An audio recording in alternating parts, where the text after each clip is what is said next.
Lakers Nation, what is going on? So it's Miss 81 here back with a new video, and today I'm going to be reading this article, and it's involving Bam Adebayo being linked to the Los Angeles Lakers. He's a starter for the Miami Heat. He's 27 years of age. He's not really a center, even though he could play. He's more of a power forward. He's undersized. His height is like 6'9". But to be honest, guys, if I'm the Lakers, I'm staying far away from Bam Adebayo. I'm not the biggest fan of him. I do believe he's a little bit overrated, but we have to talk about it because the offseason's here. There's a lot of, moves that are going to be happening, trades and stuff like that. After the Lakers get eliminated in the first round in 5 games to the Minnesota Timberwolves and Anthony Edwards, which is very frustrating. But Rob Pelinka talked about it heavily in his interview with J.D. Redick. I can't really paraphrase this, but he said he wants size. Like, that's his priority. We need a center. And we also need some athleticism out on the perimeter. I mean, their defenders and Jaden McDaniels were just killing us. And Nikhil Alexander is just very good defensively. I mean, they have players like Mike Conley, right? You got Naz Reid, who's a power forward. He's like 6'9". You got Julius Randle, who just likes to bang down low. He's very imposing. And the Minnesota Timberwolves were just not a very good matchup for us. I was really concerned with them because the Lakers are very small. And we had to go with our depth lineup of Rui Hachimura, LeBron James, Jared Vanderbilt, and Dorian Finney-Smith. I believe J.J. Redick, our head coach, decided to make a decision to not play Jackson Hayes in game, 5? And obviously the Lakers lost. And I feel like J.J. Redick doesn't deserve all the blame. He does deserve some blame. It's on the players, LeBron James, Austin Reeves, the coaching staff, the front office, our GM and owner and stuff like that, right? But I don't get why people are so mad that J.D. Redick decided not to play Jackson Hayes. I mean, what other options are there? The Lakers are very small. I mean, J.D. Redick was going to go with his best starting 5 of LeBron James, Austin Reeves, Luka, Rui Hachimura, and Jackson Hayes. But Jackson Hayes is just unplayable. I mean, he was averaging around 8 minutes a night. And then, game 4? He only played like 4 minutes, 2 points. So he was unplayable. Game 5, he decided to put Dorian Finney-Smith, and the Lakers just got out-rebounded. I mean, the Minnesota Timberwolves' best player was Rudy Gobert. Anthony Edwards had one of his worst nights. He only had 12, 15 points, and Rudy Gobert had 27 points. So it's really ridiculous. He was out-rebounding us, and the physicality. You got Julius Randle, who's very imposing. He's big. He's 6'10", 6'11", likes to get inside the paint. He could be a dog, you get what I'm trying to say? But really, you want to move Naz Reid out the paint. You want to have him out on the perimeter, right? But the Lakers really struggled shooting the ball. And if you're be able to knock down shots, the Lakers would have a chance of overtaking or overcoming the Minnesota Timberwolves' advantages, right? But the Lakers just couldn't hit shots. They're struggling offensively to generate. And it was pretty much Luka and LeBron doing the heavy lifting. So that's why he was gassed.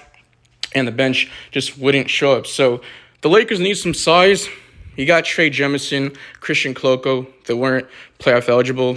Alex Len, he was on the bench, basically, giving waters and just being the water boy. So the Lakers just didn't really have a choice to play Jackson Hayes. And when he played, he wasn't going to make a huge difference. So the Lakers went small.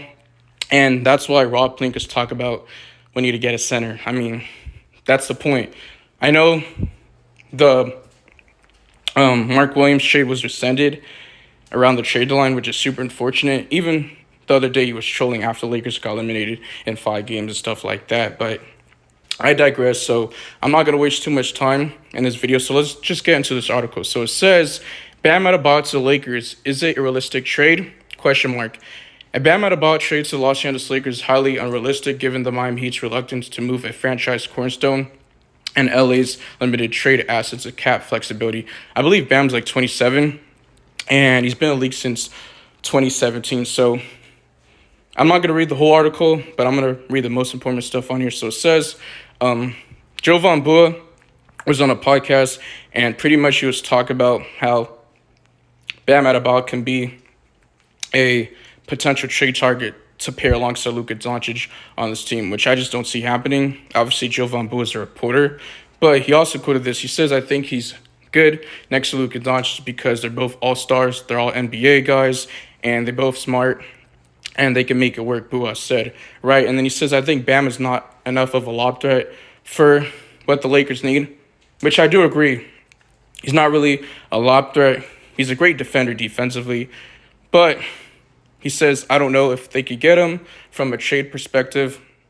I don't really see LA having enough to offer to the Miami Heat. So he pretty much suggested a potential trade package of Austin Reeves, Dalton Connect, a 2030 pick swap, and an unprotected 2031 first round pick swap. So I don't even think that's enough. I did work out a trade machine on Fanspo, and it was involving Rui Hachimura, Austin Reeves, and Dalton Connect. It did go through. I'm pretty sure Bam Adebayo is making around $37 million over the next 4 years. But when you look at the NBA, contract and stuff like that, I said he's making around $55 million. That's his annual average salary. And overall, his contract terms, I think, is like 3 years, making around $166 million, something along those lines. But for the Miami Heat, and they got swept. They absolutely got destroyed by the number 1 seed, the Cleveland Cavaliers. I mean, they just weren't good enough. And they're a playing team once again, 10 seed going up against the number 1 seed, one of the best teams of the league. And I think the Miami Heat need to pick a lane, like pick a direction, either go all in or rebuild, because you got Bam Adebayo, who's 27. You got Tyler Hero. He did make an all-star appearance this year. Yes, he's very inconsistent, but, the final game, he only had like 4 points, I believe. He did struggle just because it was a blowout.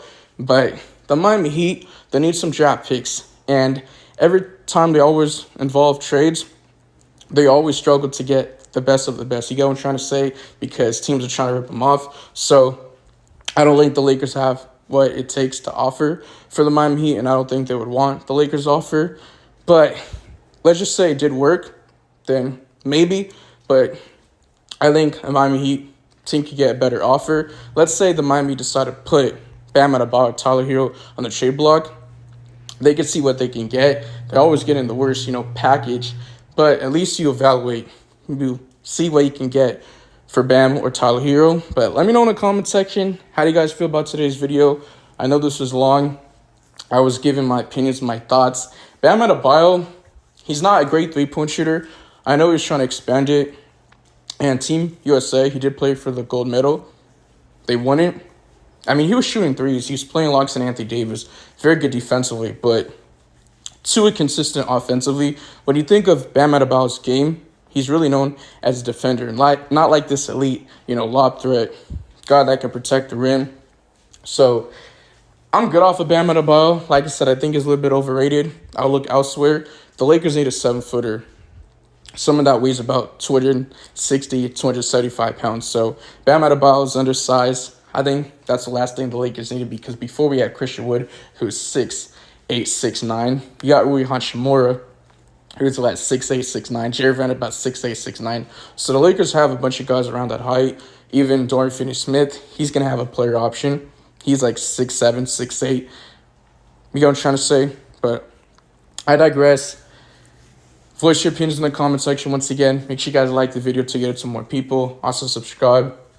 We're on the road to 3K subs.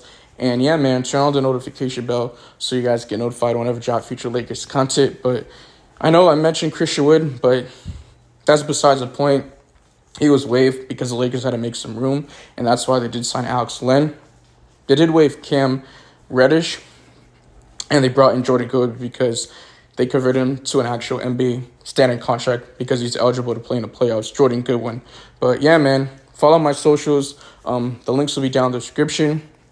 Let me know in the comment section what trades do you guys want to see me talk about or make, or do you guys want to see me make a video on, a list of centers that the Lakers should get to improve the front court, because, man, the Lakers can't really handle the physicality inside the paint against the Denver Nuggets last year, and even this year in the first round. I mean, we did have Anthony Davis, but the Lakers traded him for Luka Doncic, Max Christie.